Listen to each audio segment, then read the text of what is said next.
Hello जी, राम राम जी। कैसे हैं आप सब? आशा करती हूँ कि आप सब अच्छे होंगे। तो ये वीडियो है 18 अप्रैल का और टाइम हो गया है शाम के 4:30 या 5 बज रहे हैं शायद। किंजू के पापा खेत से आए थे बिहारी को लेकर कि गेहूँ की मशीन लग रही है खेत में, तो इन टंकियों को रखवा देता हूँ, फिर साथ के साथ ये डाल देंगे आते ही गेहूँ। तो फिर ये 3 टंकियाँ थी, तीनों बाहर निकाल के रखी थी, तो इनको डलवा रहे हैं अंदर। नीचे स्टैंड है, स्टैंड लगवाएंगे। और ये टंकियाँ भी हमारी काफ़ी पुरानी हैं, कम से कम भी 20-25 साल पुरानी। तो ये नीचे से इनकी तली ख़राब हो गई है, क्योंकि स्टैंड तो पिछले साल ही मंगवाया था, लेकिन अभी चल रही है तो वेस्ट करने का कोई फ़ायदा है नहीं। तो फिर अब इनमें गेहूँ डाल देंगे। ऐसा तो है नहीं कि रोज़ इनको यूज़ करना होता है, तब तो कोई भी चीज़ हो ज़्यादा दिन चलती नहीं है, लेकिन ये आज इनमें गेहूँ डाल दिए तो अगले अप्रैल में ही इनका नंबर आएगा। तो एक जगह पे रखी ख़राब होती नहीं है। ये बिना स्टैंड के ख़राब हुई थी अब तक, लेकिन अब तो ये और चलनी चाहिए। वैसे अच्छी क्वालिटी की टंकी है जो अब तक चल रही हैं। वो पिछले साल मंगवाई थी, वो भी हैवी गेज की ही थी। तो अभी इन टंकियों को लगा देंगे और मुंह मैं अपने हिसाब से इनका करवा रही हूँ, क्योंकि स्टैंड इतना ऊंचा है कि नीचे तसला रख के मैं गेहूँ निकाल लेती हूँ। तो उस हिसाब से उनका मैं मुंह रखवा रही हूँ कि यहाँ पे कर दो, यहाँ पे कर दो। तो ये उसी हिसाब से कर रहे हैं, क्योंकि पूरी साल इनको यूज़ तो मुझे ही करना है। इनसे गेहूँ वगैरह निकालना, साफ़ सफाई कुछ भी है जो भी, तो यही है बस। लेडीज़ को पूरी साल इनको कवर करना है, इनको मैनेज करना है, तो हमारे हिसाब से ही जो हो वो अच्छा है। पहले तो किंसू के पापा यहाँ रख नहीं रहे थे, फिर मैंने ही जिद की कि नहीं, टंकियाँ तो इसी कमरे में सही है। छोटा सा कमरा है, अलग से छटा हुआ है। कुछ है यहाँ पे जहाँ पे मैं बैठी हूँ, बस ये साइड बचती है। एक टंकी और रखी जाए इतनी जगह, तो इस जगह में मैं कुछ भी अपने ड्राम वगैरह, बच्चों के खिलौने वगैरह रख लेती हूँ, तो ये जगह भी यूज़ हो जाती है। और दरवाजे पर मैं रखती हूँ पर्दा, क्योंकि इस पर गेट नहीं लगा है, इसे हम ऐसे ही इस्तेमाल करते हैं। तो जी धीरे धीरे करके तीनों टंकियाँ हम इसमें लगा देंगे।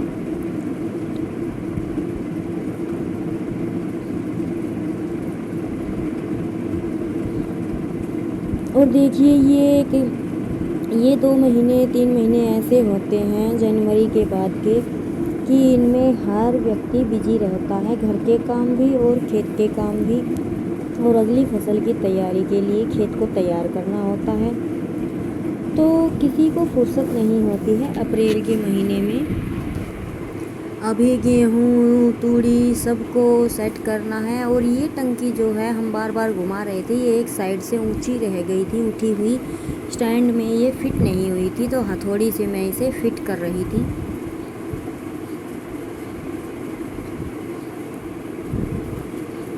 और ऐसा नहीं है कि कोई काम समझ में नहीं आता, जब जिस काम के नज़दीक हम जाते हैं तो वो समझ में अपने आप आ जाता है।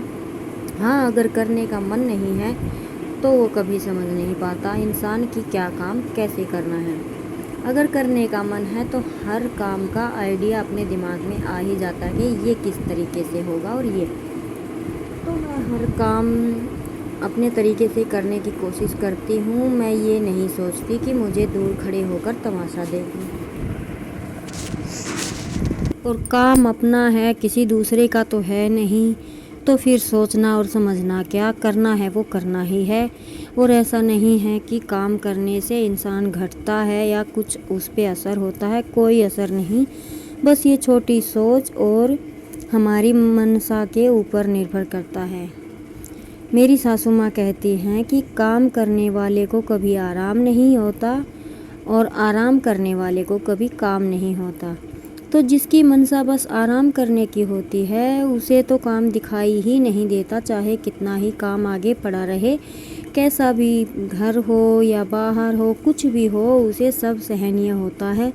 लेकिन जिसे काम करने की आदत हो, जिसे काम की मनसा हो, उसके लिए आराम का कभी टाइम ही नहीं होता, उसे हमेशा दिन छोटे ही लगते हैं।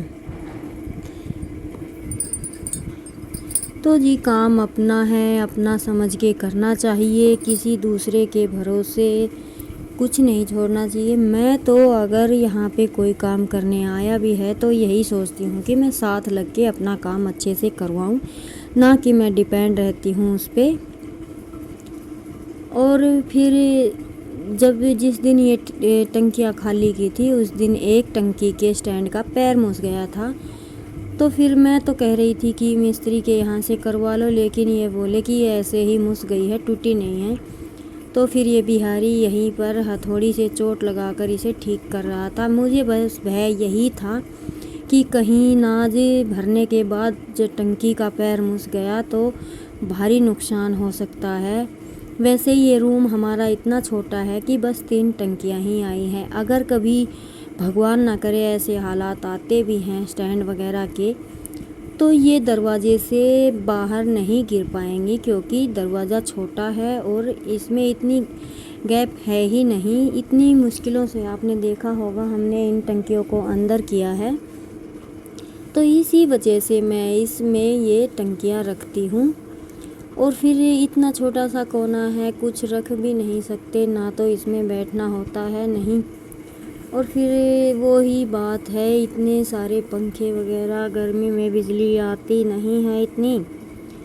तो मैंने कहा कि बस यही एक रूम ठीक है, तुम इसमें ही टंकियाँ रख दो। तो मैं उस स्टैंड को हिला हिला कर देख रही थी कि सही है या नहीं। फिर मैंने बाद में इसके नीचे जब ये टंकियाँ रख कर ये लोग चले गए थे तो मेरा मन नहीं माना, मैंने इसे हिलाकर देखा, टंकी को हिलाकर देखा। फिर बाद में इसमें मैंने 2 इस तरफ और 2 इस तरफ ईंट लगा दी थी कि ताकि थोड़ा स्टैंड को सपोर्ट बना रहे। देखिए चिंता तो होती ही है, नुकसान चाहे सामान का हो या इंसान का, नुकसान ही होता है। तो जी फिर ये टंकियाँ रखकर चले गए थे गेहूँ लाने के लिए, और मैंने की अपनी, वैसे फैलारा बहुत फैल गया सामान इधर से उधर। जब ये टंकियाँ भर जाएंगी तो फिर मैं अपने घर को धीरे धीरे समेटना शुरू करूँगी। और अब की बार जो मेले पर ठंडा पीने से मुझे हुआ है बुखार, उसकी वजह से तबीयत इतनी डाउन रहती है कि किसी काम को मन नहीं करता, लेकिन सामने काम दिखाई देता है तो आराम भी नहीं किया जाता। लगी रहती हूँ, बस जितना हो पाता है उतना करने की कोशिश करती हूँ। जिस काम को हम थोड़ा दिन टाल सकते हैं या कुछ समय के लिए छोड़ सकते हैं, काम चल जाता है, उस काम को मैं छोड़ के आराम करने की कोशिश करती हूँ, वरना मैं काम छोड़ती नहीं हूँ अपना। बस तबीयत ख़राब होने पर थोड़ा असर मेरी सिलाई के काम पर ज़रूर पड़ता है, क्योंकि घर के काम तो उठते बैठते जैसे भी मैं कर लेती हूँ, लेकिन सिलाई का एक ऐसा काम है कि जिसमें माइंड का फ्रेश होना और तबीयत ठीक होना बहुत ज़रूरी है। क्योंकि वैसे तो बोलने के लिए ये है कि सारा दिन बैठे रहती हो पंखे के नीचे, लेकिन बड़ी थकावट का काम है। माइंड एक सेंटर में रखना पड़ता है, कभी किसी का इधर उधर ना हो जाए, इस बात का बहुत सा ध्यान रखना पड़ता है। वो कह सकते हैं कि मन एकाग्रचित्त करके काम करना पड़ता है। तो जी हो पाता है इसलिए करती हूँ। जिस दिन मुझे लगता है कि ज़्यादा डाउन है तबीयत, उस दिन मैं सिलाई का नहीं करती, सिंपल वे में अपना कोई हल्का फुल्का काम कर लेती हूँ, डिज़ाइन वगैरह मैं नहीं करती। और अब तो कई बार ऐसा होता है कि सर में दर्द होता है और मुझे दवाइयों से भी आराम नहीं मिलता, लेकिन अब मैंने थोड़ा कम कर दिया है। मैं पहले रात में भी सिलाई करती थी, अभी मैं नहीं करती हूँ, अभी मैं दिन में ही अपना काम कर लेती हूँ।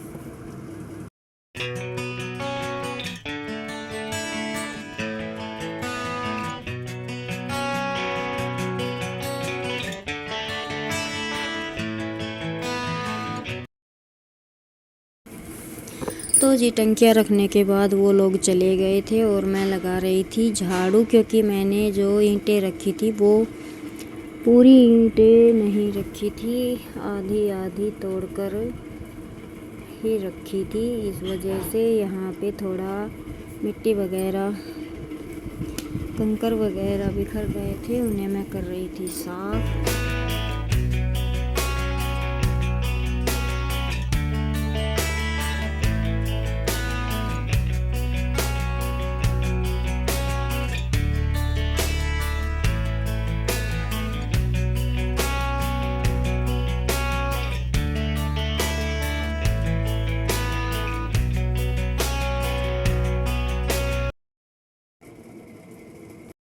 तो जी हल्की हल्की झाड़ू मैंने लगा दी थी। अभी साफ़ सफाई तो होगी बाद में ही।